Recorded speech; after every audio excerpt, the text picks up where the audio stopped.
Welcome to One of Those, the show that explores the art of sneaker culture. I'm your host, Adam Butler, back with another episode. Thank you so kindly for being here. Listen, this week I got a dope guest, a really dope guest, man. A man that was born in R&B and raised in hip-hop. He's a writer, he's a producer, he's a actor, he's a fashion icon.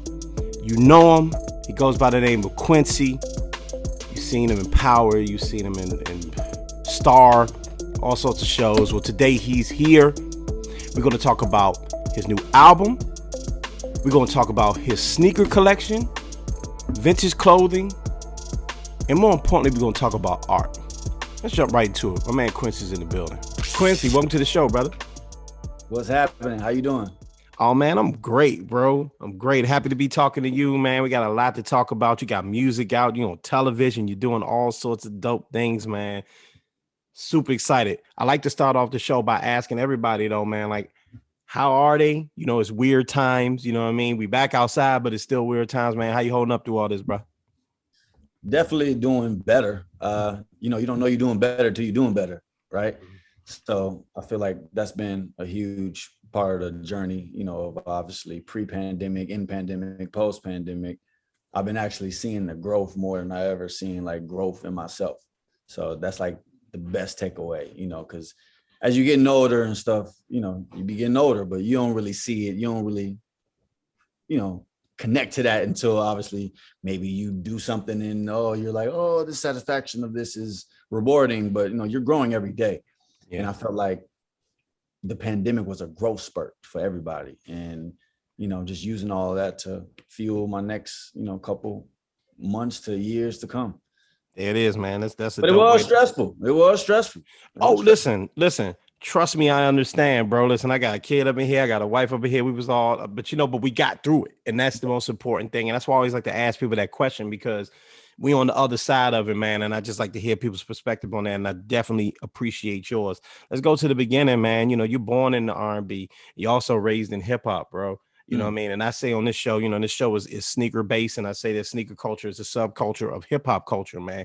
Just talk to me about growing up in around all of that music with two legends, honestly. Yeah, I mean, it was a blessing. First off, you know, I'm grateful for, you know, my surroundings. You know, every day I give thanks just to be able to learn what I can learn and soak up what I can soak up. You know, some people, you know, may never get to experience certain things that I experience, or even, you know, get to a point to where, you know, you can go to school for music or stuff like that, but certain life happenings you will never learn. And I feel like that has been a great, you know, upbringing side to my interest, even within music. Because now that I'm entering the space, I'm using all that I soaked up. I'm using all of that ammo, I like to say, you know, and then being around all of that, it was almost like I didn't know what I was in, because it just seemed like a movie. Yeah. But just because of the way, you know, the industry was forming, you know, I feel like it was, you know, it was in this most development stages then, which is why it was so authentic. Yeah. And, you know, we're losing a little bit of that today, but, you know, I'm responsible, you know, some other people are responsible to make sure we don't lose that touch. You know, but then, you know, just being in that era, it was crazy, you know, and the fashion spoke more than anything. But it was like, since you was in it, you didn't realize people was just so into fashion. It was just almost like it was normal. But then you look back at it and you realize it was such an error. Even when I look at some of my baby pictures, I look at my shoes first now, because I'm like, wait, yeah, they made sure I had something on, you know, whether, you know, Jordan, Feli's, you know, it definitely was something to complete, you know, my little boy cute looks, because you know parents just like to always dress you how they want to dress you, but then the shoes sometimes had to be really about what, you know, the kid liked, you know. But then if the parents knew a little bit about the flavor, then it was a win-win. So it's fun to see a little fresh baby, especially nowadays. These little babies be so fresh, be rocking all type of collabs and stuff. They 2 years old. They don't even know what they rocking. Bro, they have no idea, man. And you come from a fly family, so I know they had you right. And you know what's interesting is you're on Raising Kanan, and you play the character on there. And do you ever like look at some of the fashions that you're rocking on the show and say, yo, but this is what folks was rocking back then? Like, are you able to authenticate some of the costume design because you are from you're not from that era, but you are raised by people that were responsible for the fashion trends in that era. Yeah, I was on Earth in by 91, so that counts, even though I was 0. Yeah, but it was never a shy moment, you know, on set with Raising Kanan, especially with the fashion, because even now I'm big on like vintage, you know what I mean? And, you know, whether it's shoes, whether it's garments, whatever it is, I've even had some of the like items that they are like, whether replicating or sourcing, you know, in my today's day and age fashion, that they had me rocking, you know, in my character, whether it was layering something with a suit, double-breasted style. It was really interesting to like get a take on like how they cut certain things, what they called it back then. Because even though fashion is fashion, like it's so many windows and nooks and corners of pieces and stuff like that. So I was hyped that they was still like that specific and not just the look, and not, you know, how you can put like a cardboard box on, put a shirt over it, it looked like, you know, but nah, if you really make that out of, you know, the proper materials, and you can, they went those extremities. So I appreciate that feel. Yeah, no doubt. I mean, it's the look is authentic, and you mentioned getting into, you know, like a kind of a retro look and the, you know, the that, going that route, and that's really popular these days. Why do you think that's popular? And again, why do you think that like that fashion has come full circle in that way? Well, not to sound cliche with the, you know, history repeats itself, but I feel like when an era really creates and nails like a sense of fashion, it never dies. And I feel like with the way the world works, just with the popularity of people, the way, you know, industry, the music industry, movies, it's almost like they have the torch to kind of carry a lot of this. So wondering where these trends come from and stuff like that, it ain't like they're trends, it's just history repeating itself. But at the same time too, some may hit bigger than others, so it's almost like it's new. But then I love to put people on and be like, that ain't new, that's older than you. You know what I mean? So for real, that's a true statement that history repeats itself. And that's why it continues to, you know, keep coming back and stuff like that. And of course the true value in that, you know, they used to make stuff with 10 times more, you know, care and 10 times more love, however you want to say it. And now things are cut in half and you can tell. So, you know, these new garments and sometimes even these new shoes, you might get, you know, oh, so many wears, but back in the day, they gave you shit that can be timeless. You know what I mean? Like, there's a reason why your great grandpa can give you this leather jacket. Because it's still in condition, like it was new. You know? And it kind of relates to the music, right? Like we thinking about like how things are timeless and how when you put care into something and you really, you know, whether it be music, whether it be a garment, whether it be a piece of you know, art, film, whatever it may be, like, you know, that stuff just never dies, right? You mentioned before that the music is missing something, but you feel that responsibility to put it back in. You know what I mean? I wanted to ask you, like, do you ever feel pressure because of who you are and because of your lineage to really step up and fill that gap? You know, I get that question a lot, and I really try and put it in a way where you can understand from me. But then, of course, it's pressure because it's the world, you know, and the world, we see how this operates, but it's how I'm operating, you know, from where I see the pressure, you know, build.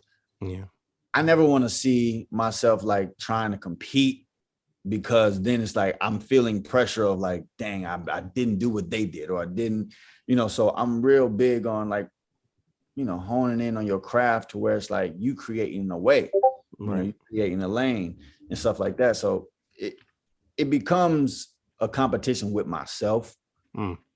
So the pressure's against me and myself, not from the outside in, you know, because I just know what I bring as a creative, as an artist. And, you know, I feel like I pay attention to the times. Right. and the times are different.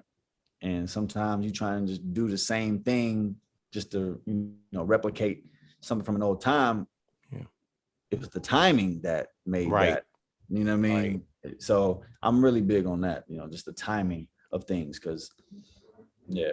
And that creativity, right? Like, because again, it all correlates, fashion, music, it all goes together, sneakers, all of that, right? And like I'm thinking about that, like your album, Q side, B side, right? 6 songs, because your birth month is June. You know what I mean? That's the creative side of it. Just tell me about the album, some of the things that you're doing with this album, go through it. Let us know what's up. Yeah, I hate to put a label on, EP, album, mixtape, however, music is music. However you want to and honestly, those days are probably gone because with the internet. I mean, I know what thing is technically, and I know when it comes to Grammy considerations and stuff like that, that stuff matters. But like, you don't, with the internet, you don't have to have the rules, right? No, so that's how I like to operate. When it comes to just the product of music, at the end of the day, you're trying to make, timeless product. And that's what I always factor in, always, because, more than anything, proper introduction to music, you want people to understand who you are, or at least get a hook of it, because you don't want to pop off on something that you ain't passionate about, and not to say that that's everybody's case today, but there's a lot of cases where, maybe that wasn't their full potential, but now they got to upkeep almost like a lower form of themselves up for a couple of years until they can unlock, actually what they really are. Right. So I wanted this to show my diversity off rip more than anything. And I definitely wanted everything to come full circle back to me, at least in a personal way, to where I felt like I was full to then feed everybody else. You know what I mean? I wanted that to feel complete, and and it felt complete with the 6, June. It's the 6th month of the year. It split it into 2 is 3 and 3. It being a Gemini, split personality. The diversity of my music, I really wanted all that to kind of like hit you at some point, whether it's like all at once or you understand it slow but sure. You don't want to put out music and it just be a song and they're like, that was just a song. We know nothing about the artist. Right. And I feel like that's what our job as artists is to like find that balance on how to show who you are, but then also to create music, create feelings. You know what I mean? Music creates feelings. And to try and do that in like an EP way, this was my attempt.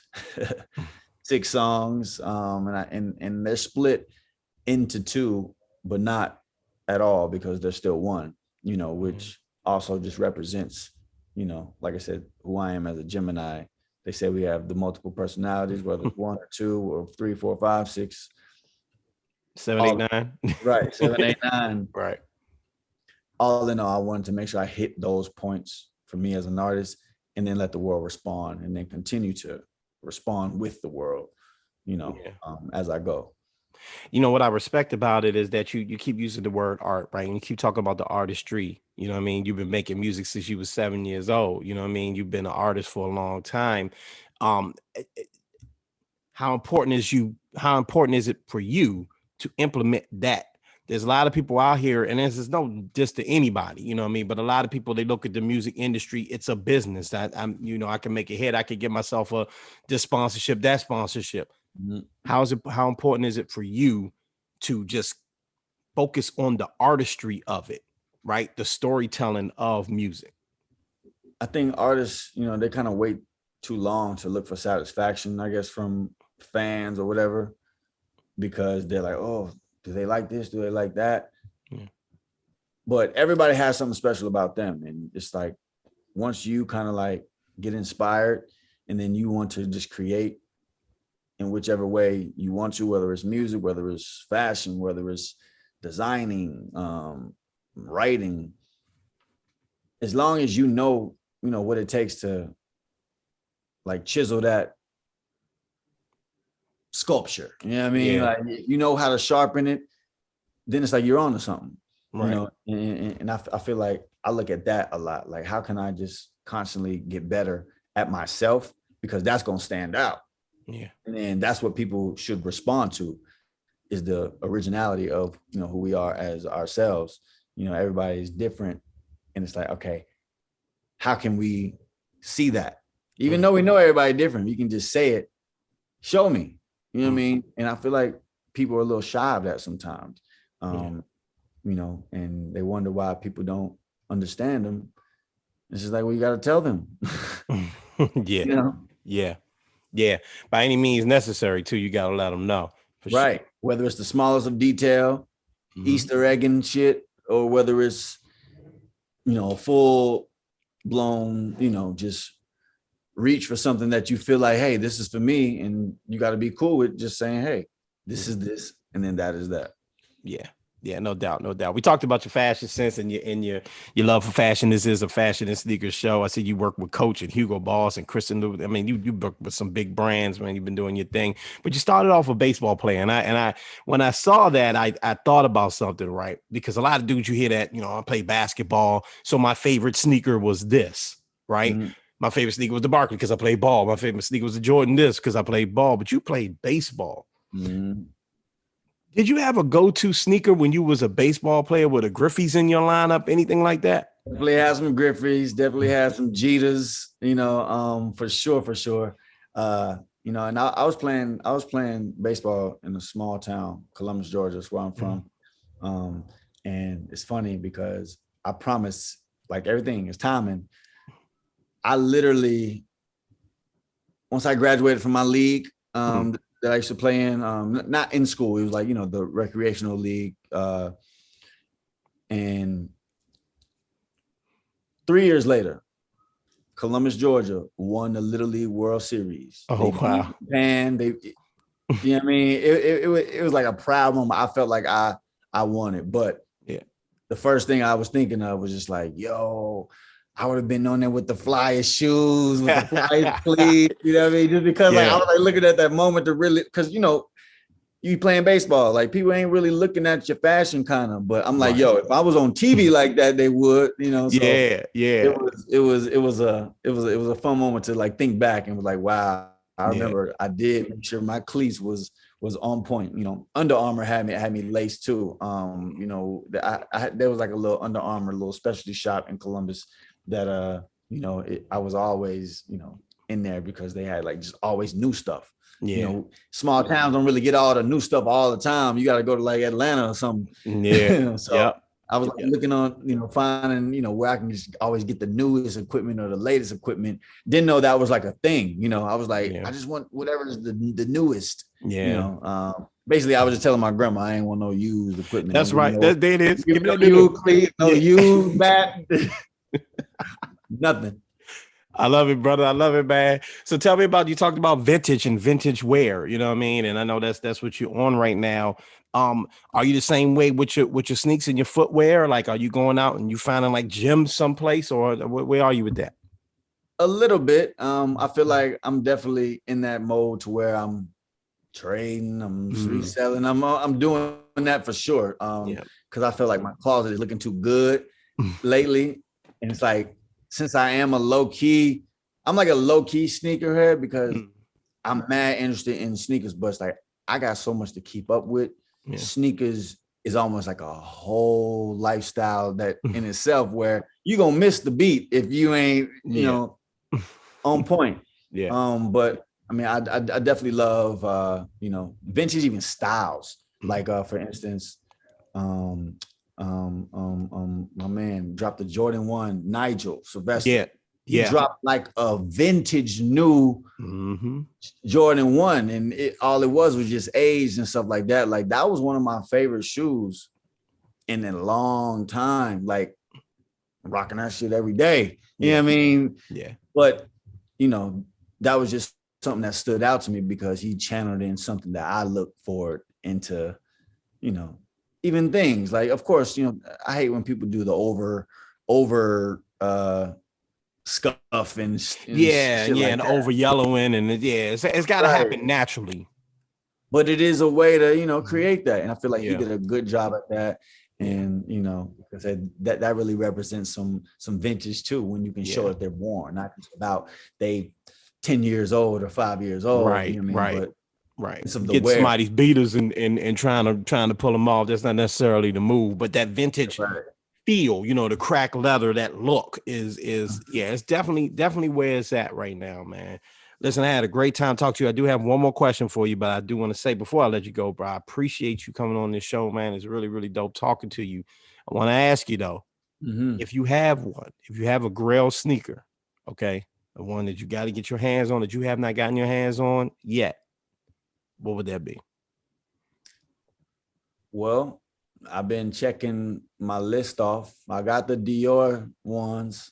Oh, wait a minute. Let's take a pause. Let me tell you something. I talked about this on the last episode. Okay.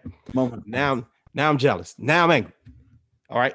I got married 2 years ago. You see those shoes back there? I'm very proud of got married in those. Okay.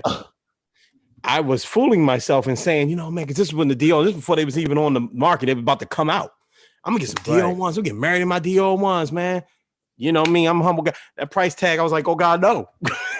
Okay. That's funny. My boy said the same shit to me. He was like, yo, I gotta find me some Dior's for my tuxedo. I was like, yo, you definitely need to. Yeah, that's a great shoe. That's a great shoe. That was on my list. And then, by just the grace of timing, I didn't have to drop the full. Yeah. I had to drop something. I had to do a little trade them and grade them. But once I got that, then I was like, where do I go from here? I was like, this was my one, literally. But I definitely need the Air Mags. Oh, you know what I mean? I definitely need some of them.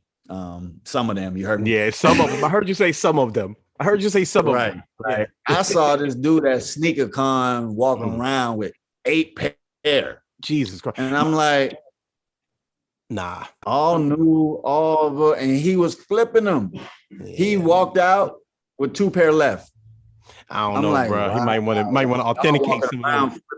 Yeah. Right. Y'all around flipping those, but just because those are the coolest to me. Yeah. You know what I mean? That just got the coolest little innovation, and then they pay homage to obviously a classic. So I shouted those out in the last episode. Shouts out to my man Ian, who actually owns a pair of Air Mags. This is one dude I know personally to own a pair of Air Mags, and I've been jealous ever since, bro. He ain't got no Dior ones though. Not that I know of. Yeah. Hey, you might need that.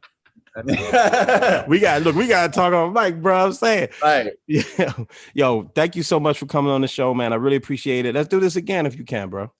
No, for sure. Yeah, like I said, I'm now in the space. You can consider me a sneakerhead, so I'll be back. There we go. I like it, brother. Peace. All right, my G. Big shout outs to Quincy. Big shout outs to you for tuning in. As always, I appreciate you, man.